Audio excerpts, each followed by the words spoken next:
ಮಿತ್ರರೇ ನಮಸ್ಕಾರ. ಮಿತ್ರರೇ, ರಾಜ್ಯ ರಾಜಕಾರಣದಲ್ಲಿ ಇಂಟ್ರೆಸ್ಟ್ ಇರುವವರಿಗೆ ಸದ್ಯಕ್ಕಿರುವಂತಹ $1 ಮಿಲಿಯನ್ ಪ್ರಶ್ನೆ ಯಾವುದು ಕೇಳಿದ್ರೆ, ಡಿ.ಕೆ. ಶಿವಕುಮಾರ್ ಮುಖ್ಯಮಂತ್ರಿ ಆಗ್ತಾರಾ ಇಲ್ವಾ? ನವೆಂಬರ್ ಕ್ರಾಂತಿ ನಡೆಯುತ್ತಾ ಇಲ್ವಾ? ಸಿದ್ದರಾಮಯ್ಯನವರೇ ಮುಖ್ಯಮಂತ್ರಿಯಾಗಿ ಕಂಟಿನ್ಯೂ ಆಗ್ತಾರ? ಒಂದು ವೇಳೆ ಡಿ.ಕೆ. ಶಿವಕುಮಾರ್ ಏನಾದರೂ ಮುಖ್ಯಮಂತ್ರಿ ಆಗಿದ್ದೇ ಆದ್ರೆ ಸಿದ್ದರಾಮಯ್ಯನವರ ನಡೆ ಏನು? ಇದು ರಾಜಕೀಯದಲ್ಲಿ ಇಂಟ್ರೆಸ್ಟ್ ಇರುವಂತವರ ಪ್ರತಿಯೊಬ್ಬರ ಪ್ರಶ್ನೆಯೂ ಕೂಡ ಹೌದು. ನವೆಂಬರ್ 14ನೇ ತಾರೀಕು ಬಿಹಾರದ ಚುನಾವಣೆಯ ಫಲಿತಾಂಶ ಬರುತ್ತೆ. ಅದಾಗ್ತಿದ್ದ ಹಾಗೆ ರಾಜ್ಯ ರಾಜಕಾರಣದಲ್ಲಿ ಬಿರುಗಾಳಿ ಏಳೋದಂತೂ ಸತ್ಯ. ಡಿ.ಕೆ. ಶಿವಕುಮಾರ್ ಮುಖ್ಯಮಂತ್ರಿ ಆಗ್ತಾರೆ ಅಂತಂದ್ರೂ ಕೂಡ ಬಿರುಗಾಳಿ ಏಳುತ್ತೆ. ಡಿ.ಕೆ. ಶಿವಕುಮಾರ್ ಮುಖ್ಯಮಂತ್ರಿ ಆಗೋದಿಲ್ಲ, ಸಿದ್ದರಾಮಯ್ಯನವರೇ ಕಂಟಿನ್ಯೂ ಆಗ್ತಾರೆ ಅಂತಂದ್ರೂ ಕೂಡ ಬಿರುಗಾಳಿ ಏಳೋದಂತೂ ನಿಶ್ಚಿತ. ಇದನ್ನು ತಪ್ಪಿಸೋದಕ್ಕೆ ಸಾಧ್ಯ ಇಲ್ಲ. ಆದರೆ ದೆಹಲಿ ಮೂಲಗಳಿಂದ ಅಚ್ಚರಿಯ ಸುದ್ದಿ ಬರ್ತಾ ಇದೆ. ದೆಹಲಿಯ ಕಾಂಗ್ರೆಸ್ ನಾಯಕರಲ್ಲೇ ಒಮ್ಮತ ಇಲ್ಲ. ಅಷ್ಟೇ ಏಕೆ, ಸಿಎಂ ಬದಲಾವಣೆ ವಿಚಾರದಲ್ಲಿ ನೆಹರು ಗಾಂಧಿ ಕುಟುಂಬದಲ್ಲೇ ಒಮ್ಮತ ಇಲ್ಲ. ಡಿ.ಕೆ.ಶಿಯನ್ನ ಮುಖ್ಯಮಂತ್ರಿ ಮಾಡೋದ್ರ ಬಗ್ಗೆ ಒಬ್ಬೊಬ್ಬರು ಒಂದೊಂದು ನಿಲುವನ್ನು ಹೊಂದಿದ್ದಾರೆ ಎನ್ನುವಂತಹ ವಿಚಾರ ಬೆಳಕಿಗೆ ಬರ್ತಾ ಇದೆ. ಹಾಗಾದ್ರೆ ಡಿ.ಕೆ.ಶಿ ಮುಖ್ಯಮಂತ್ರಿ ಆಗೋದಕ್ಕೆ ಅಡ್ಡಗಾಲು ಹಾಕ್ತಾ ಇರುವಂತಹದ್ದು ಯಾರು? ನೆಹರು ಗಾಂಧಿ ಕುಟುಂಬದಲ್ಲಿ ಡಿ.ಕೆ.ಶಿ ಮುಖ್ಯಮಂತ್ರಿ ಆಗ್ಲಿ ಅಂತ ಹೇಳಿ ಬಯಸ್ತಾ ಇರುವಂತಹದ್ದು ಯಾರು? ಇದನ್ನ ಈ ವಿಡಿಯೋದಲ್ಲಿ ನಿಮಗೆ ಡೀಟೇಲ್ ಆಗಿ ತಿಳಿಸ್ಕೊಡ್ತೀನಿ. ನೀವು ಈ ವಿಡಿಯೋನ ಕೊನೆವರೆಗೂ ಮಿಸ್ ಮಾಡದೆ ನೋಡಿ. ಸದ್ಯ ಕಾಂಗ್ರೆಸ್ನಲ್ಲಿ ದೆಹಲಿಗೆ ಹೋಗುವಂತವರ ಸಂಖ್ಯೆ ಜಾಸ್ತಿ ಆಗ್ತಾ ಇದೆ. ಏನಾದರೂ ಮಾಡಿ ದೆಹಲಿಯ ನಾಯಕರನ್ನ ಮೀಟ್ ಆಗಬೇಕು, ಒಂದಷ್ಟು ಲಾಬಿ ಮಾಡಬೇಕು ಅಂತ. ಕಾಂಗ್ರೆಸ್ನ ಕೆಲ ಶಾಸಕರು ಹೋಗ್ತಾ ಇದ್ದಾರೆ, ಮಂತ್ರಿಗಳು ಕೂಡ ಹೋಗ್ತಾ ಇದ್ದಾರೆ. ಇನ್ನೊಂದು ಕಡೆ ಮುಖ್ಯಮಂತ್ರಿಗಳು ಕೂಡ ದೆಹಲಿಗೆ ಹೋಗುವಂತಹದ್ದು ನಿಗದಿಯಾಗಿದೆ. ಡಿಸಿಎಂ ಡಿ.ಕೆ. ಶಿವಕುಮಾರ್ ಈಗಾಗಲೇ ದೆಹಲಿ ಪ್ರವಾಸವನ್ನ ಕೈಗೊಂಡಾಗಿದೆ. ಶಾಸಕರು ಯಾಕೆ ಹೋಗ್ತಾ ಇದ್ದಾರೆ ಅಂತಂದ್ರೆ, ಸಿದ್ದರಾಮಯ್ಯನವರು ಮಂತ್ರಿಮಂಡಲವನ್ನ ಪುನರ್ರಚನೆ ಮಾಡ್ತಾರೆ, ಹೀಗಾಗಿ ನಮಗೂ ಕೂಡ ಅವಕಾಶ ಸಿಗಬೇಕು ಅಂತೇಳಿ ದೆಹಲಿಗೆ ಹೋಗಿ ಕಾಂಗ್ರೆಸ್ ಹೈಕಮಾಂಡ್ನ ನಾಯಕರನ್ನ ಭೇಟಿಯಾಗಿ ಅವರ ಮನವೊಲಿಸುವಂತಹ ಪ್ರಯತ್ನ ಮಾಡ್ತಾ ಇದ್ದಾರೆ. ಇನ್ನು ಕೆಲ ಮಂತ್ರಿಗಳು ಕೂಡ ದೆಹಲಿ ಪ್ರವಾಸವನ್ನ ಕೈಗೊಂಡಿದ್ದಾರೆ. ಅವ್ರು ಯಾಕೆ ಹೋಗಿದ್ದಾರೆ ಅಂತಂದ್ರೆ, ಏನಾದ್ರೂ ಆಗ್ಲಿ ನಮ್ಮ ಮಂತ್ರಿಗಿರಿ ಉಳಿದುಕೊಳ್ಳಲಿ. ಅದು ಡಿ.ಕೆ.ಶಿ ಯಾರು ಮುಖ್ಯಮಂತ್ರಿ ಆಗಲಿ, ಸಿದ್ದರಾಮಯ್ಯನವರಾರು ಮುಖ್ಯಮಂತ್ರಿ ಆಗಲಿ, ನಮಗದಕ್ಕೂ ಸಂಬಂಧ ಇಲ್ಲ. ಒಟ್ಟಾರೆಯಾಗಿ ನಮ್ಮ ಮಂತ್ರಿಗಿರಿ ಉಳಿದುಕೊಳ್ಬೇಕಪ್ಪ. ಇದನ್ನ ದೆಹಲಿ ನಾಯಕರಿಗೆ ಕನ್ವಿನ್ಸ್ ಮಾಡೋದಕ್ಕೆ ಒಂದಷ್ಟು ಮಂತ್ರಿ ಮಹೋದಯರು ಕೂಡ ದೆಹಲಿ ಪ್ರವಾಸವನ್ನ ಕೈಗೊಳ್ತಾ ಇದ್ದಾರೆ.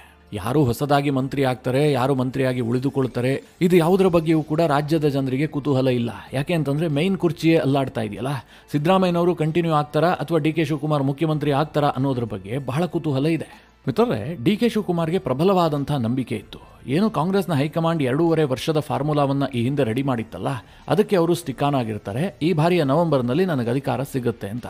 ಅದಕ್ಕೋಸ್ಕರವಾಗಿ ಡಿ.ಕೆ. ಶಿವಕುಮಾರ್ ಬಹಳ ತಾಳ್ಮೆಯಿಂದಲೇ ಕಾದಿದ್ದಾರೆ. ಆದರೆ ನವೆಂಬರ್ ತಿಂಗಳು ಬರ್ತಿದ್ದಂತೆ ಡಿ.ಕೆ. ಶಿವಕುಮಾರ್ ಮುಖ ಸ್ವಲ್ಪ ಸಪ್ಪಗಾಗ್ತಾ ಇದೆ. ಮೊದಲಿದ್ದಷ್ಟು ಕಾನ್ಫಿಡೆನ್ಸ್ ಡಿ.ಕೆ. ಶಿವಕುಮಾರ್ ಮುಖದಲ್ಲಿ ಈಗ ಕಾಣ್ತಾ ಇಲ್ಲ. ಡಿ.ಕೆ. ಸುರೇಶ್ ಅವರ ಮಾತಿನಲ್ಲೇ ಇದು ಎದ್ದು ಕಾಣುತ್ತೆ. ಡಿ.ಕೆ. ಸುರೇಶ್ ನಿನ್ನೆ ಒಂದು ಸ್ಟೇಟ್ಮೆಂಟ್ ಕೊಟ್ಟರು. ಏನಂತ? ಸಿದ್ದರಾಮಯ್ಯನವರೇ ನಮ್ಮ ನಾಯಕರು, ಅವರೇ ಮುಂದುವರಿತಾರೆ, ಅವ್ರಿಗೇನು ವಯಸ್ಸಾಗಿದೆಯಾ? ಅವರು ತುಂಬಾ ಆರೋಗ್ಯವಾಗಿದ್ದಾರೆ, ಅವರು ಎಷ್ಟು ದಿನ ಇರ್ತಾರೋ ಅಷ್ಟು ದಿನ ಅವರೇ ಮುಖ್ಯಮಂತ್ರಿ, ಅವರೇ ನಮ್ಮ ನಾಯಕರು ಅಂತ ಡಿ.ಕೆ. ಸುರೇಶ್ ಒಂದು ಮಾರ್ಮಿಕವಾದಂತಹ ಸ್ಟೇಟ್ಮೆಂಟ್ ಕೊಟ್ಟರು. ಇನ್ನೊಂದು ಕಡೆ ಡಿ.ಕೆ. ಶಿವಕುಮಾರ್ ಪದೇ ಪದೇ ತ್ಯಾಗದ ಮಾತುಗಳನ್ನಾಡ್ತಾ ಇದ್ದಾರೆ. ದೆಹಲಿಗೆ ಹೋಗ್ತಾ ಇದ್ದಾರೆ. ದೆಹಲಿಯಲ್ಲಿ ನೆಹರು ಗಾಂಧಿ ಪರಿವಾರಕ್ಕೆ ತೀರಾ ಹತ್ತಿರ ಇರುವಂತಹ ನಾಯಕರ ಜೊತೆಗೆ ಡಿ.ಕೆ. ಶಿವಕುಮಾರ್ ಸಂಪರ್ಕ ಮಾಡ್ತಾ ಇದ್ದಾರೆ. ಇದೆಲ್ಲವೂ ಕೂಡ ಏನು ಸೂಚಿಸ್ತಾ ಇದೆ ಅಂತಂದ್ರೆ, ಡಿ.ಕೆ. ಶಿವಕುಮಾರ್ ಅವರಿಗೆ ಹಾದಿ ಸುಗಮವಾಗಿಲ್ಲ. ಕಾಂಗ್ರೆಸ್ ನಾಯಕರಲ್ಲಿ ಒಮ್ಮತ ಮೂಡಿಲ್ಲ. ಹೌದಪ್ಪ, ಸಿದ್ದರಾಮಯ್ಯನವ್ರನ್ನ ಇಳಿಸ್ಬಿಟ್ಟು ಡಿ.ಕೆ. ಶಿವಕುಮಾರ್ ಅವರನ್ನ ಮುಖ್ಯಮಂತ್ರಿ ಮಾಡಬೇಕು, ಈ ರೀತಿಯಾದಂತಹ ಮನಸ್ಥಿತಿಗೆ ದೆಹಲಿಯ ಹೈಕಮಾಂಡ್ ನಾಯಕರು ಬಂದಿಲ್ಲ ಅನ್ನುವಂಥದ್ದು ಕನ್ಫರ್ಮ್ ಆಗ್ತಾ ಇದೆ. ಹಗ್ಗಜಗ್ಗಾಟಗಳು ನಡೀತಾ ಇದೆ.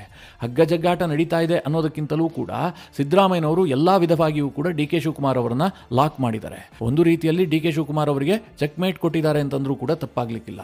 ಈಗಿರುವಂತಹ ಪ್ರಶ್ನೆ ಏನು ಕೇಳಿದ್ರೆ, ಹಾಗಾದ್ರೆ ನೆಹರು ಗಾಂಧಿ ಪರಿವಾರ ಏನ್ ತೀರ್ಮಾನ ಮಾಡುತ್ತೆ? ಅವರು ಡಿ.ಕೆ.ಶಿ ಪರವಾಗಿದ್ದಾರಾ ಅಥವಾ ಸಿದ್ದರಾಮಯ್ಯನವರ ಪರವಾಗಿದ್ದಾರಾ? ನಿಮಗೆಲ್ಲ ಗೊತ್ತೇ ಇದೆ, ಕಾಂಗ್ರೆಸ್ನಲ್ಲಿ ಶಾಸಕರ ಬಲ ಇರಲಿ, ಜಾತಿ ಬಲ ಇರಲಿ, ಯಾವುದೇ ಬಲ ಇರಲಿ, ನೆಹರು ಗಾಂಧಿ ಪರಿವಾರದ ಬಲ ಇಲ್ಲದೆ ಇದ್ರೆ ಅವನೊಂದು ಗ್ರಾಮ ಪಂಚಾಯಿತಿ ಸದಸ್ಯನೂ ಆಗೋಕ್ ಸಾಧ್ಯ ಇಲ್ಲ.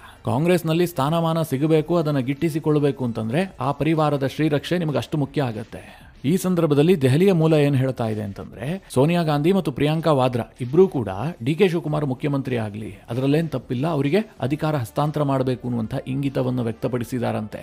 ಆದರೆ ರಾಹುಲ್ ಗಾಂಧಿ ಮಾತ್ರ ಇದಕ್ಕೆ ಮನಸ್ಸು ಮಾಡ್ತಾ ಇಲ್ಲ. ಡಿ.ಕೆ.ಶಿಯನ್ನ ಈಗ ಮುಖ್ಯಮಂತ್ರಿ ಮಾಡಿದ್ದೇ ಆದರೆ ರಾಷ್ಟ್ರ ಮಟ್ಟದಲ್ಲಿ ನಮಗೆ ಹಿನ್ನಡೆ ಆಗಬಹುದು ಅನ್ನುವಂಥದ್ದು ರಾಹುಲ್ ಗಾಂಧಿ ಅವರ ಲೆಕ್ಕಾಚಾರ. ಯಥಾಸ್ಥಿತಿಯೇ ಕರ್ನಾಟಕದಲ್ಲಿ ಮುಂದುವರಿಬೇಕು ಅನ್ನುವಂಥದ್ದು ರಾಹುಲ್ ಗಾಂಧಿ ಅವರ ಬಯಕೆ ಅಂತ ಕಾಂಗ್ರೆಸ್ನ ಮೂಲಗಳೇ ಹೇಳ್ತಾ ಇದ್ದಾವೆ. ಯಾಕೆ ಹೀಗೆ ಅಂತ ನಿಮಗೂ ಪ್ರಶ್ನೆ ಬರಬಹುದು. ಇದು ಒಂದು ರೀತಿಯಲ್ಲಿ ನೆಹರು ಗಾಂಧಿ ಪರಿವಾರದ ತಂತ್ರಗಾರಿಕೆ, ಅದನ್ನ ನಾನು ನಂತರದಲ್ಲಿ ವಿವರಿಸ್ತೀನಿ. ಆದ್ರೆ ರಾಹುಲ್ ಗಾಂಧಿ ಯಾಕೆ ಈ ರೀತಿಯಾಗಿ ಹೇಳ್ತಾ ಇದ್ದಾರೆ, ಡಿ.ಕೆ.ಶಿ ಪರವಾಗಿ ಅವ್ರು ಯಾಕೆ ಒಲವನ್ನ ಹೊಂದಿಲ್ಲ ಕೇಳಿದ್ರೆ, ಅದಕ್ಕೆ ರಾಹುಲ್ ಗಾಂಧಿ ಅವರ ಒಂದು ರಾಜಕೀಯ ಕಾರಣ ಇದೆ. ಸದ್ಯ ದೇಶಾದ್ಯಂತ ರಾಹುಲ್ ಗಾಂಧಿ ಅವರ ರಾಜಕೀಯ ವಿಷಯ ವಸ್ತು ಯಾವುದು ಹೇಳಿ? ಹಿಂದುಳಿದ ವರ್ಗ ಮತ್ತು ದಲಿತರು. ಈ ರಾಜಕಾರಣವನ್ನೇ ರಾಹುಲ್ ಗಾಂಧಿ ದೇಶಾದ್ಯಂತ ಮಾಡ್ತಾ ಇದ್ದಾರೆ. ರಾಹುಲ್ ಗಾಂಧಿ ಯಾವ ಲೆವೆಲ್ಗೆ ಹೋಗಿದ್ದಾರೆ ಅಂತಂದ್ರೆ ಇತ್ತೀಚೆಗೆ ಸೇನೆಯ ಜಾತಿಯ ಬಗ್ಗೆಯೂ ಕೂಡ ಅವರು ಪ್ರಸ್ತಾಪ ಮಾಡಿದ್ರು. ಈ ಹಿಂದೆ ರೂಪದರ್ಶಿಗಳ ಜಾತಿಯ ಬಗ್ಗೆಯೂ ಕೂಡ ಪ್ರಸ್ತಾಪ ಮಾಡಿದ್ರು. ಪರೀಕ್ಷಾ ಪೇಪರ್ಗಳನ್ನ ರೆಡಿ ಮಾಡುವವರ ಜಾತಿಯ ಬಗ್ಗೆಯೂ ಕೂಡ ಪ್ರಸ್ತಾಪ ಮಾಡಿದ್ರು. ಆ ಮಟ್ಟಿಗೆ ರಾಹುಲ್ ಗಾಂಧಿ ನಾನು ಹಿಂದುಳಿದ ವರ್ಗದ ನಾಯಕ, ಈ ದೇಶದ 90% ಹಿಂದುಳಿದ ವರ್ಗದವರೇನಿದ್ದಾರೆ ಅದರ ರೆಪ್ರೆಸೆಂಟೇಟಿವ್ ಅಂತ ತೋರಿಸಿಕೊಳ್ಳೋದಕ್ಕೆ ಯತ್ನ ಮಾಡ್ತಾ ಇದ್ದಾರೆ. ಹೀಗಿರುವಂತಹ ಸಂದರ್ಭದಲ್ಲಿ ಸಿದ್ದರಾಮಯ್ಯನವರನ್ನ ಕೆಳಗಿಳಿಸಿ ಡಿ.ಕೆ. ಶಿವಕುಮಾರ್ ಅವರನ್ನ ಮುಖ್ಯಮಂತ್ರಿ ಮಾಡಿದ್ದೇ ಆದ್ರೆ ಇಡೀ ದೇಶಕ್ಕೆ ಏನ್ ಸಂದೇಶ ಹೋಗುತ್ತೆ? ಇಡೀ ದೇಶಕ್ಕೆ ಗೊತ್ತಿರುವಂತಹ ವಿಚಾರ ಏನು? ಸಿದ್ದರಾಮಯ್ಯನವರು ಅಹಿಂದ ವರ್ಗದ ನಾಯಕ, ಅಂದ್ರೆ ಅಲ್ಪಸಂಖ್ಯಾತ, ಹಿಂದುಳಿದ ವರ್ಗ ಮತ್ತು ದಲಿತ ಈ ವರ್ಗದ ನಾಯಕ. ಅದೂ ಅಲ್ಲದೆ ಸಿದ್ದರಾಮಯ್ಯನವರು ಸ್ವತಃ ಒಂದು ಬ್ಯಾಕ್ವರ್ಡ್ ಕಮ್ಯುನಿಟಿಗೆ ಸೇರಿದಂತವ್ರೆ. ಇಷ್ಟು ಖ್ಯಾತಿ ಹೊಂದಿರುವಂತಹ ಸಿದ್ದರಾಮಯ್ಯನವರನ್ನ ಅಧಿಕಾರದಿಂದ ಇಳಿಸಿ ಡಿ.ಕೆ. ಶಿವಕುಮಾರ್ ಒಬ್ಬ ಒಕ್ಕಲಿಗ ನಾಯಕ ಅವರನ್ನ ತಂದು ಸಿಎಂ ಸ್ಥಾನದಲ್ಲಿ ಕೂರಿಸಿದ್ದೇ ಆದ್ರೆ ದೇಶಾದ್ಯಂತ ಹಿನ್ನಡೆ ಆಗಬಹುದು. ಈ ರೀತಿಯಾಗಿ ರಾಹುಲ್ ಗಾಂಧಿಗೆ ಅನಿಸೋದಕ್ಕೆ ಶುರುವಾಗಿದೆಯಂತೆ. ಇದೇ ಕಾರಣದಿಂದ ಡಿ.ಕೆ. ಶಿವಕುಮಾರ್ ಮುಖ್ಯಮಂತ್ರಿ ಆಗುವ ಬದಲಾಗಿ ಯಥಾಸ್ಥಿತಿ ಕಂಟಿನ್ಯೂ ಆಗಲಿ. ಯಾಕೆಂತಂದ್ರೆ ಮುಂದಿನ ವರ್ಷ ಹಲವು ಮಹತ್ವದ ಚುನಾವಣೆಗಳಿದೆ. ಕಾಂಗ್ರೆಸ್ ಅತಿ ಹೆಚ್ಚು ನಿರೀಕ್ಷೆ ಇಟ್ಕೊಂಡಿರುವಂತಹ ಕೇರಳ ಜೊತೆಗೆ ತಮಿಳುನಾಡು ಹಾಗೆ ಅಸ್ಸಾಂ ಮತ್ತು ಪಶ್ಚಿಮ ಬಂಗಾಳದಲ್ಲೂ ಕೂಡ ಚುನಾವಣೆ ನಡೆಯೋದಕ್ಕಿದೆ. ಹೀಗಾಗಿ ಹಿಂದುಳಿದ ವರ್ಗದ ನಾಯಕನನ್ನ ಟಚ್ ಮಾಡೋದಿದೆಯಲ್ಲ, ಇದು ಅಷ್ಟು ಸೂಕ್ತ ಅಲ್ಲ ಅಂತ ರಾಹುಲ್ ಗಾಂಧಿಗೆ ಅನಿಸ್ತಾ ಇದೆಯಂತೆ. ಇಲ್ಲಿ ರಾಹುಲ್ ಗಾಂಧಿ ಅವರ ಅಭಿಪ್ರಾಯ ಅನ್ನೋದಕ್ಕಿಂತಲೂ ಕೂಡ ಅವರ ಎಡಗೈ ಬಲಗೈ ಎಲ್ಲ ಇದಾರಲ್ಲ, ಕೆ.ಸಿ. ವೇಣುಗೋಪಾಲ್, ಜಯರಾಮ್ ರಮೇಶ್, ಇವರಿಗೆಲ್ಲ ಅನಿಸ್ತಾ ಇದೆ. ಹೀಗಾಗಿ ರಾಹುಲ್ ಗಾಂಧಿಗೂ ಕೂಡ ಅದೇ ಅನಿಸ್ತಾ ಇದೆ. ಇದರ ಜೊತೆಗೆ ಇವರಿಗಿರುವ ಇನ್ನೊಂದು ಭಯ ಏನು ಗೊತ್ತಾ? ಡಿ.ಕೆ. ಶಿವಕುಮಾರ್ ಒಂದು ವೇಳೆ ಮುಖ್ಯಮಂತ್ರಿ ಆಗದೇ ಇದ್ರೂ ಕೂಡ ಅವರಿಗೇನು ಹೆಚ್ಚು ಆಪ್ಷನ್ ಇಲ್ಲ. ಅವರು ಪಕ್ಷ ಬಿಟ್ಟು ಹೋಗ್ತಾರೆ, ಬಿಜೆಪಿಗೆ ಸೇರ್ಕೊಳ್ತಾರೆ, ಅವರ ಜೊತೆಗೆ ದೊಡ್ಡ ಶಾಸಕರ ಬೆಂಬಲ ಇದೆ. ಹೀಗೇನು ರಾಹುಲ್ ಗಾಂಧಿ ಅವರಿಗೆ ಅನ್ನಿಸ್ತಾ ಇಲ್ಲ. ಡಿ.ಕೆ. ಶಿವಕುಮಾರ್ ಅಕಸ್ಮಾತ್ ಪಕ್ಷ ಬಿಡುವ ತೀರ್ಮಾನ ಮಾಡಿದ್ರೂ ಕೂಡ ಅವ್ರ ಜೊತೆಗೆ ಹೆಚ್ಚು ಶಾಸಕರು ಹೋಗುವಂತ ಸಾಧ್ಯತೆಗಳು ಕಡಿಮೆ ಇದೆ. ಅದೇ ಸಿದ್ದರಾಮಯ್ಯನವರು ಏನಾದರೂ ಮುಖ್ಯಮಂತ್ರಿ ಗಾದಿಯಿಂದ ಇಳಿದಿದ್ದೆ ಆದ್ರೆ ಅವರು ಸುಮ್ಮನೆ ಕೂರುವಂತಹ ಸಾಧ್ಯತೆಗಳು ತೀರಾ ಕಡಿಮೆ ಇದೆ. ಈಗಾಗಲೇ ಸಿದ್ದರಾಮಯ್ಯನವರು ಆ ಬಗ್ಗೆ ಹೈಕಮಾಂಡ್ಗೆ ಇಂಡಿಕೇಶನ್ ಅನ್ನು ಕೂಡ ಕೊಟ್ಟಿದ್ದಾರೆ. ಕಾಂಗ್ರೆಸ್ ವಲಯದಲ್ಲಿ ಚರ್ಚೆ ಆಗ್ತಿರೋದೇನು ಕೇಳಿದ್ರೆ ಹೈಕಮಾಂಡ್ಗೆ ಒಂದು ವರದಿ ಕೈ ಸೇರಿದೆಯಂತೆ. ಅದರಲ್ಲಿ ಸಿದ್ದರಾಮಯ್ಯನವರು ಅಧಿಕಾರದಿಂದ ಇಳಿದಿದ್ದೇ ಆದರೆ ಇನ್ನೊಂದು ಪಕ್ಷ ಸ್ಥಾಪಿಸೋದಕ್ಕೆ ಎಲ್ಲಾ ರೀತಿಯಲ್ಲೂ ಕೂಡ ಸಿದ್ಧತೆಗಳಾಗಿದ್ದಾವೆ. ಅಹಿಂದ ವರ್ಗವನ್ನೇ ಗುರಿಯಾಗಿಟ್ಟುಕೊಂಡು ಸಿದ್ದರಾಮಯ್ಯನವರು ಹೊಸ ಪಕ್ಷವನ್ನು ಸ್ಥಾಪಿಸ್ತಾರೆ. ಆ ಸಂದರ್ಭದಲ್ಲಿ ಕಾಂಗ್ರೆಸ್ ಛಿದ್ರವಾಗಿ ಹೋಗುತ್ತೆ. ಸಿದ್ದರಾಮಯ್ಯನವರು ಹೊರ ನಡೆದ್ರು ಅಂತಂದ್ರೆ ಕಾಂಗ್ರೆಸ್ನ ಪ್ರಬಲ ವೋಟ್ ಬ್ಯಾಂಕ್ಗೆ ಒಡೆದು ಹೋಗ್ಬಿಡುತ್ತೆ. ಹೀಗಾಗಿ ಸಿದ್ದರಾಮಯ್ಯನವರನ್ನ ಈ ಸಂದರ್ಭದಲ್ಲಿ ಟಚ್ ಮಾಡುವಂತಹದ್ದು ಜೇನುಗೂಡಿ ಕಲ್ಲು ಹೊಡೆದಂಗಾಗತ್ತೆ. ರಾಜ್ಯದಲ್ಲಿ ಪ್ರಬಲವಾಗಿರುವಂತಹ ಕಾಂಗ್ರೆಸ್ ಅನ್ನ ವಿನಾಕಾರಣ ವೀಕ್ ಮಾಡದಂತಾಗತ್ತೆ ಅಂತ ಕಾಂಗ್ರೆಸ್ನ ಹೈಕಮಾಂಡ್ಗೆ ಅನಿಸ್ತಾ ಇದೆಯಂತೆ. ಇದೇ ಕಾರಣದಿಂದ ಡಿ.ಕೆ. ಶಿವಕುಮಾರ್ ಮುಖ್ಯಮಂತ್ರಿ ಆಗೋದಕ್ಕೆ ಪ್ರಿಯಾಂಕಾ ವಾದ್ರಾ ಜೊತೆಗೆ ಸೋನಿಯಾ ಗಾಂಧಿ ಇಬ್ಬರು ಕೂಡ ಬೆಂಬಲ ಕೊಟ್ಟಿದ್ದಾರೆ. ಆಯ್ತು, ನೀವು ಮುಖ್ಯಮಂತ್ರಿ ಆದ್ರೆ ನಮ್ಮದೇನು ಪ್ರಾಬ್ಲಮ್ ಇಲ್ಲ, ಆದಷ್ಟು ಶೀಘ್ರದಲ್ಲಿ ನಿರ್ಧಾರ ಮಾಡೋಣ, ಬಿಹಾರ ಚುನಾವಣೆ ಆದ ಬಳಿಕ ಚರ್ಚಿಸೋಣ ಅಂತ ಒಂದು ಭರವಸೆ ಕೊಟ್ಟಿದ್ದಾರಂತೆ. ಆದ್ರೆ ರಾಹುಲ್ ಗಾಂಧಿ ಅವರು ಅದಕ್ಕೆ ತದ್ವಿರುದ್ಧವಾದಂತಹ ನಿಲುವನ್ನು ಹೊಂದಿದ್ದಾರೆ. ಇದು ನೆಹರು ಗಾಂಧಿ ಪರಿವಾರದ ಒಂದು ತಂತ್ರಗಾರಿಕೆಯೂ ಕೂಡ ಹೌದು. ಅದು ಯಾಕೆ ಅಂತ ಈಗ ಹೇಳ್ತೀನಿ ಕೇಳಿ. 2023ರಲ್ಲಿ ಕರ್ನಾಟಕ ವಿಧಾನಸಭಾ ಚುನಾವಣೆ ನಡೆದು ರಿಸಲ್ಟ್ ಬಂತಲ್ಲ, ಆ ಸಂದರ್ಭದಲ್ಲಿ ಡಿ.ಕೆ. ಶಿವಕುಮಾರ್ ಮುಖ್ಯಮಂತ್ರಿ ಗಾದಿಯ ಪ್ರಬಲ ಆಕಾಂಕ್ಷಿಯಾಗಿದ್ರು. ಅವರು ದೆಹಲಿಯಲ್ಲಿ ಪಟ್ಟಿಡಿದು ಕೂತಿದ್ರು, ನಾನೇ ಮುಖ್ಯಮಂತ್ರಿ ಆಗಬೇಕು ಅಂತ. ಅವರು ಕೆಪಿಸಿಸಿ ಅಧ್ಯಕ್ಷರಾಗಿದ್ರು, ಅವರ ನೇತೃತ್ವದಲ್ಲಿ ಚುನಾವಣೆ ಆಗಿತ್ತು, ಅವರೇ ತಂತ್ರಗಾರಿಕೆಯನ್ನು ಕೂಡ ರೂಪಿಸಿದ್ರು, ಪಕ್ಷಕ್ಕೋಸ್ಕರವಾಗಿ ಹಗಲು ರಾತ್ರಿ ದುಡಿದಿದ್ರು. ಈ ಪರಿಣಾಮವಾಗಿ ಕಾಂಗ್ರೆಸ್ಗೆ 136 ಕ್ಷೇತ್ರದಲ್ಲಿ ಜಯ ಕೂಡ ಸಿಕ್ಕಿತ್ತು. ಈ ಅವಕಾಶವನ್ನು ಬಿಟ್ಟರೆ ಮತ್ತೆ ಅಧಿಕಾರ ಹಿಡಿಯುವಂತಹದ್ದು ಕಷ್ಟ ಅಂತ ಡಿ.ಕೆ. ಶಿವಕುಮಾರ್ಗೆ ತುಂಬಾ ಚೆನ್ನಾಗಿ ಗೊತ್ತಿತ್ತು. ಹೀಗಾಗಿ ಅವರು ದೆಹಲಿಯಲ್ಲಿ ಪಟ್ಟಿಡಿದು ಕೂತಿದ್ರು. ಆ ಸಂದರ್ಭದಲ್ಲಿ ಡಿ.ಕೆ. ಶಿವಕುಮಾರ್ಗೆ ಕನ್ವಿನ್ಸ್ ಮಾಡಿದ್ಯಾರು? ಇದೇ ಸೋನಿಯಾ ಗಾಂಧಿ ಮತ್ತು ಪ್ರಿಯಾಂಕಾ ವಾದ್ರಾ. ಆ ಮೀಟಿಂಗ್ ಆಗ್ತಿರುವಂತಹ ಸಂದರ್ಭದಲ್ಲಿ ಸೋನಿಯಾ ಗಾಂಧಿ ಮತ್ತು ಪ್ರಿಯಾಂಕಾ ವಾದ್ರಾ ಇಬ್ರು ಕೂಡ ದೆಹಲಿಯಲ್ಲಿ ಇರಲಿಲ್ಲ. ಅವರು ವಿಡಿಯೋ ಕಾಲ್ ಮಾಡಿ ಡಿ.ಕೆ. ಶಿವಕುಮಾರ್ ಜೊತೆಗೆ ಮಾತನಾಡಿದ್ರಂತೆ. ಸದ್ಯಕ್ಕೆ ನೀವು ಡಿ.ಸಿ.ಎಂ ಆಗಿ, ನಂತರ ನೀವು ಮುಖ್ಯಮಂತ್ರಿ ಆಗ್ತೀರಿ, ಇದು ನಾವು ನಿಮಗೆ ಕೊಡ್ತಿರುವಂತಹ ಭರವಸೆ ಅಂತ ಇಬ್ರು ಕೂಡ ಹಾಗೆ ಹೇಳಿದ್ರಂತೆ. ಡಿ.ಕೆ. ಶಿವಕುಮಾರ್ ಇದನ್ನು ನಂಬಿಕೊಂಡು, ಅಂದ್ರೆ ದೊಡ್ಡ ಮೇಡಮ್ ಹೇಳಿದ್ಮೇಲೆ ಇನ್ನೇನು ಅಂತ ಉಪಮುಖ್ಯಮಂತ್ರಿ ಆಗೋದಕ್ಕೆ ಒಪ್ಕೊಂಡ್ರು. 2.5 ವರ್ಷ ಆಗ್ತಿದ್ದ ಹಾಗೆ ಅಧಿಕಾರ ಸಿಗುತ್ತೆ ಎನ್ನುವಂಥದ್ದು ಡಿ.ಕೆ. ಶಿವಕುಮಾರ್ ಅವರ ಬಲವಾದ ನಂಬಿಕೆ ಆಗಿತ್ತು.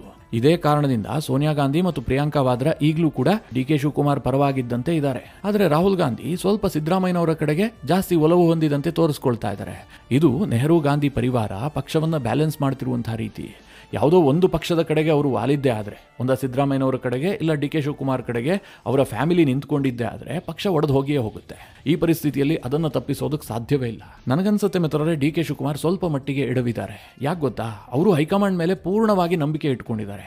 ನಾನೇನಾದರೂ ಮುಖ್ಯಮಂತ್ರಿ ಆಗಬೇಕು ಅಂತಂದ್ರೆ ಅದು ಹೈಕಮಾಂಡ್ನಿಂದಲೇ ಆಗಬೇಕು. ಬದಲಾಗಿ ನಾನು ಶಾಸಕರ ಬೆಂಬಲವನ್ನ ಗಳಿಸಿ ಮುಖ್ಯಮಂತ್ರಿ ಆಗ್ತೀನಿ ಅಂತಂದ್ರೆ ಅದು ದೂರದ ಮಾತು ಅನ್ನುವಂಥದ್ದು ಡಿ.ಕೆ. ಶಿವಕುಮಾರ್ ಅವರ ನಂಬಿಕೆ. ಇದೇ ಕಾರಣದಿಂದ ಡಿ.ಕೆ. ಶಿವಕುಮಾರ್ ಅವರು ಕಳೆದ 2.5 ವರ್ಷದಲ್ಲಿ ಹೆಚ್ಚು ಶಾಸಕರನ್ನ ರೀಚ್ ಆಗೋದಕ್ಕೆ ಹೋಗ್ಲೇ ಇಲ್ಲ. 1-2 ಬಾರಿ ಪ್ರಯತ್ನ ಮಾಡಿದ್ದಾರೆ, ಆದರೂ ಕೂಡ ಅದು ಯಶಸ್ಸು ಸಿಕ್ಕಿಲ್ಲ. ಅದೇ ಸಮಯದಲ್ಲಿ ಸಿದ್ದರಾಮಯ್ಯನವರು ಏನ್ ಮಾಡಿದ್ದಾರೆ? ಶಾಸಕರನ್ನ ಇನ್ನಷ್ಟು ಗುಡ್ಡೆ ಹಾಕೊಂಡಿದ್ದಾರೆ. ಸಮುದಾಯವಾರು ಪ್ರಬಲ ನಾಯಕರನ್ನ ತನ್ನ ಬತ್ತಳಿಕೆಯಲ್ಲಿ ಇಟ್ಟುಕೊಂಡಿದ್ದಾರೆ. ಅದು ಜಾರಕಿಹೊಳಿ ಇರಬಹುದು, ಪರಮೇಶ್ವರ್ ಇರಬಹುದು, ಮಹಾದೇವಪ್ಪ ಇರಬಹುದು, ಕೆ.ಎನ್. ರಾಜಣ್ಣ ಇರಬಹುದು ಅಥವಾ ಎಂ.ಬಿ. ಪಾಟೀಲ್ ಇರಬಹುದು. ಎಲ್ಲಾ ಸಮುದಾಯವಾರು ಪ್ರಬಲ ನಾಯಕರು ಈಗಲೂ ಸಹ ಸಿದ್ದರಾಮಯ್ಯನವರ ಪರವಾಗಿ ಬ್ಯಾಟ್ ಬೀಸ್ತಾ ಇದ್ದಾರೆ. ಈಗೇನು ಅಧಿಕಾರ ಹಸ್ತಾಂತರ ಬೇಡ, ಸಿದ್ದರಾಮಯ್ಯನವರು ಫಿಟ್ ಅಂಡ್ ಫೈನ್ ಆಗಿದ್ದಾರೆ, 2028ರವರೆಗೆ ಅವರ ನೇತೃತ್ವದಲ್ಲೇ ಹೋಗೋಣ ಹೀಗಂತ ಅವರು ವಾದ ಮಾಡೋದಕ್ಕೆ ಶುರು ಮಾಡಿದ್ದಾರೆ. ನಮಗೆ ಪ್ಲಾನ್ ಬಿ ಕೂಡ ಇದೆ ಅನ್ನುವಂತಹ ಮೆಸೇಜ್ ಅನ್ನ ಕೇಂದ್ರದ ಹೈಕಮಾಂಡ್ಗೆ ರವಾನಿಸಿದ್ದು ಕೂಡ ಆಗಿದೆ. ಸ್ವಲ್ಪ ರಾಜಕೀಯ ಲೆಕ್ಕಾಚಾರಗಳನ್ನ ಹಾಕಿ ನೋಡೋದಾದ್ರೆ ಈ ಬಾರಿ ಅಧಿಕಾರ ಹಸ್ತಾಂತರ ಆಗೋದಿಲ್ಲ, ತೀರಾ ಕಷ್ಟ ಇದೆ. ನವೆಂಬರ್ನಲ್ಲೇ ಡಿ ಕೆ ಶಿವಕುಮಾರ್ ಅಧಿಕಾರಕ್ಕೆ ಬರುವಂತಹದ್ದು ಬಹಳ ಟಫ್ ಇದೆ. ಅಷ್ಟು ಈಸಿ ಅಂತೂ ಇಲ್ಲ. ನನಗಿರುವಂತಹ ಮಾಹಿತಿಯ ಪ್ರಕಾರ ಈ ವಿಚಾರ ಇನ್ನು 3-4 ತಿಂಗಳ ಹಗ್ಗಜಗ್ಗಾಟಕ್ಕೆ ಕಾರಣ ಆಗುತ್ತೆ. ಈಸಿಯಾಗಿ ಇವತ್ತು ಸಿದ್ದರಾಮಯ್ಯನವರು ರಾಜೀನಾಮೆ ಕೊಟ್ಟರು, ನಾಳೆ ಡಿ ಕೆ ಶಿವಕುಮಾರ್ ಮುಖ್ಯಮಂತ್ರಿ ಆದ್ರು ಅನ್ನುವಂಥ ಪರಿಸ್ಥಿತಿ ಖಂಡಿತವಾಗ್ಲೂ ಇಲ್ಲ. ಈಗ ಕಾಂಗ್ರೆಸ್ ಕಾರ್ಯಕರ್ತರಿಗೆ ಒಂದು ಪ್ರಶ್ನೆ ಇರುತ್ತೆ, ಹಾಗಾದ್ರೆ ಕಾಂಗ್ರೆಸ್ಗೆ ಸೇಫ್ ಯಾವುದು? ಸಿದ್ದರಾಮಯ್ಯನವರನ್ನ ಇಳಿಸಿ ಡಿ ಕೆ ಶಿವಕುಮಾರ್ ಅವರನ್ನ ಮುಖ್ಯಮಂತ್ರಿ ಮಾಡೋದು ಸೇಫಾ ಅಥವಾ ಯಥಾಸ್ಥಿತಿಯನ್ನ ಕಂಟಿನ್ಯೂ ಮಾಡೋದು ಸೇಫಾ? ಈ ಪ್ರಶ್ನೆಯನ್ನ ಕೇಳಿದ್ರೆ ಬಹುತೇಕ ರಾಜಕೀಯ ಪಂಡಿತರು ಏನ್ ಹೇಳ್ತಾ ಇದ್ದಾರೆ ಗೊತ್ತಾ? ಸಿದ್ದರಾಮಯ್ಯನವರನ್ನ ಕಂಟಿನ್ಯೂ ಮಾಡುವಂತದ್ದು ಕಾಂಗ್ರೆಸ್ಗೆ ಬಹಳ ಸೇಫ್. ಇದಕ್ಕೆ ನೀವು ಉದಾಹರಣೆ ಸಹಿತ ವಿವರಿಸಬಹುದು. ಈ ಹಿಂದೆ ಪಂಜಾಬ್ನಲ್ಲಿ ಕಾಂಗ್ರೆಸ್ ಅಭೂತಪೂರ್ವ ಜಯವನ್ನ ದಾಖಲಿಸಿತ್ತು. ಕ್ಯಾಪ್ಟನ್ ಅಮರೇಂದರ್ ಸಿಂಗ್ ಕಾಂಗ್ರೆಸ್ನಿಂದ ಮುಖ್ಯಮಂತ್ರಿ ಕೂಡ ಆಗಿದ್ರು. ಆದರೆ ಅಲ್ಲೊಂದು ಸ್ವಲ್ಪ ಆಂತರಿಕ ಕಚ್ಚಾಟ ಆಯಿತು ಅಂತ ಹೇಳಿ ಕ್ಯಾಪ್ಟನ್ ಅಮರೇಂದರ್ ಸಿಂಗ್ ಅವರನ್ನ ಇಳಿಸಿ ಮತ್ತೊಬ್ಬರನ್ನ ಅಧಿಕಾರಕ್ಕೆ ತರುವಂತಹ ಪ್ರಯತ್ನಕ್ಕೆ ಕಾಂಗ್ರೆಸ್ ಕೈ ಹಾಕ್ತು. ಅದರ ಪರಿಣಾಮ ಏನಾಯಿತು? ಇವತ್ತು ಪಂಜಾಬ್ ಅನ್ನ ಕಾಂಗ್ರೆಸ್ ಕಳೆದುಕೊಂಡಿದೆ. ಜೊತೆಗೆ ಕ್ಯಾಪ್ಟನ್ ಅಮರೇಂದರ್ ಸಿಂಗ್ ಅಂತಹ ಒಬ್ಬ ಮಾಸ್ ಲೀಡರ್ ಅನ್ನ ಕೂಡ ಪಂಜಾಬ್ನಲ್ಲಿ ಕಾಂಗ್ರೆಸ್ ಕಳೆದುಕೊಳ್ತು. ಅದೇ ರಾಜಸ್ಥಾನವನ್ನ ಗಮನಿಸಿ, ಗೆಹ್ಲೋಟ್ ಅವರನ್ನ ಬದಲಾಯಿಸೋದಕ್ಕೆ ಕಾಂಗ್ರೆಸ್ ಹೋಗಿಲ್ಲ. ಸಚಿನ್ ಪೈಲಟ್ ಎಷ್ಟೇ ಅಪಸ್ವರ ಎತ್ತಿದ್ರೂ ಕೂಡ ಹಾಗೋ ಹೀಗೋ ಬ್ಯಾಲೆನ್ಸ್ ಮಾಡ್ಕೊಂಡೇ ತಳ್ಳದ್ರು. ಇದರಿಂದ ಕಾಂಗ್ರೆಸ್ ಪಕ್ಷ ಒಡೆದು ಹೋಗಿಲ್ಲ. ಈ ಬಾರಿ ಅವರು ಅಧಿಕಾರಕ್ಕೆ ಬರದೇ ಇರಬಹುದು, ಯಾಕೆಂದ್ರೆ ರಾಜಸ್ಥಾನದಲ್ಲಿ ಒಮ್ಮೆ ಬಿಜೆಪಿ ಬರುತ್ತೆ, ಒಮ್ಮೆ ಕಾಂಗ್ರೆಸ್ ಅಧಿಕಾರಕ್ಕೆ ಬರುತ್ತೆ. ಪ್ರತಿ ಬಾರಿಯೂ ಕೂಡ ಅದು ರಿಪೀಟ್ ಆಗ್ತಲೇ ಹೋಗ್ತಾ ಇದೆ. ಆದ್ರೆ ಒಂದು ವೇಳೆ ಅಧಿಕಾರ ಹಸ್ತಾಂತರದ ವಿಚಾರಕ್ಕೆ ಕಾಂಗ್ರೆಸ್ ಕೈ ಇಟ್ಟಿದ್ದೇ ಆಗಿದ್ರೆ ಪಕ್ಷ ಒಡೆದು ಹೋಗ್ಬಿಡ್ತಿತ್ತು, ಟೋಟಲ್ ಸ್ಟ್ರೆಂತ್ ಅನ್ನು ಕಳೆದುಕೊಳ್ತಾ ಇತ್ತು. ಈಗ ರಾಜಸ್ಥಾನ, ಪಂಜಾಬ್, ಛತ್ತೀಸ್ಗಢ, ಮಧ್ಯಪ್ರದೇಶ ಈ ಎಲ್ಲಾ ರಾಜ್ಯಗಳಿಗಿಂತಲೂ ಕೂಡ ಕರ್ನಾಟಕದ ರಾಜಕಾರಣ ಭಿನ್ನ. ಅದಕ್ಕಿಂತ ಮುಖ್ಯವಾಗಿ ಆ ಎಲ್ಲ ನಾಯಕರಿಗಿಂತಲೂ ಕೂಡ ಸಿದ್ದರಾಮಯ್ಯ ಮತ್ತು ಡಿ ಕೆ ಶಿವಕುಮಾರ್ ಟೋಟಲಿ ಭಿನ್ನ. ಹೀಗಾಗಿ ಅಧಿಕಾರ ಹಸ್ತಾಂತರದ ವಿಚಾರಕ್ಕೆ ಕಾಂಗ್ರೆಸ್ ಕೈ ಇಟ್ಟಿದ್ದೆ ಆದ್ರೆ ಅದು ಜೇನುಗೂಡಿಗೆ ಕಲ್ಲೆಸದಂತೆ ಆಗತ್ತೆ. ಮಿತ್ರರೇ, ಈ ವಿಚಾರದಲ್ಲಿ ನಿಮ್ಮ ಅನಿಸಿಕೆ ಅಭಿಪ್ರಾಯಗಳೇನು? ಕಮೆಂಟ್ ಮಾಡುವ ಮೂಲಕ ನಮಗೆ ತಿಳಿಸಿ. ಹಾಗೆ ನಿಮಗೆ ಈ ವಿಡಿಯೋ ಇಷ್ಟವಾದರೆ ಲೈಕ್ ಮಾಡಿ. ಜೊತೆಗೆ ನೀವಿನ್ನೂ ನಿಮ್ಮ ನೆಚ್ಚಿನ ಸಂಸ್ಕಾರ ಸೌರಭ ಯೂಟ್ಯೂಬ್ ಚಾನಲ್ನ ಸಬ್ಸ್ಕ್ರೈಬ್ ಮಾಡಿಲ್ಲ ಅಂತಾದರೆ ಈ ಕೂಡಲೇ ಸಬ್ಸ್ಕ್ರೈಬ್ ಮಾಡಿ. ಮುಂದಿನ ಎಲ್ಲ ಅಪ್ಡೇಟ್ಗಳ ನೋಟಿಫಿಕೇಷನ್ಗಾಗಿ